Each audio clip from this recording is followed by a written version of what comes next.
इंगोर जा मां ख़बर ॾींदा हलूं त पाकिस्तान कादरी तहरीक जे मरकज़ी अॻवान पीर सैयद गुल अहमद शाह जिलानी चयो आहे त हज़रत मोहम्मद मुस्तफ़ा सल्लल्लाहु अलैहि वसल्लम सभिनी इंसाननि लाइ रहमत बणिजी आया।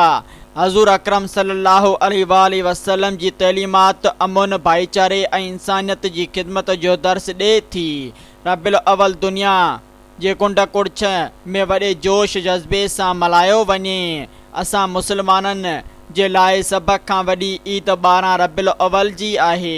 हिंगोर जा भरिसां ॻोठ बंगल खान चांग में जश्न ईद मीलादुल नबी सल्लल्लाहु अलैहि वसल्लम जे सिलसिले जे जलसे खे ख़िताब कंदे हिन चयो त मुस्लमाननि खे मुंतज़िम थियणो पवंदो।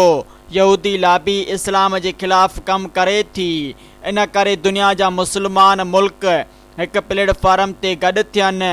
हिन वधीक चयो आहे त जश्न ईद मीलादुल नबी सल्लल्लाहु अलैहि वसल्लम असां सभिनीनि लाइ ख़ुशी जो ॾियारो आहे। सब्सक्राइब कयो अवामी न्यूज़ HD खे ऐं ताज़ा तरीन ख़बरुनि लाइ ॾिसंदा रहो अवामी न्यूज़ HD।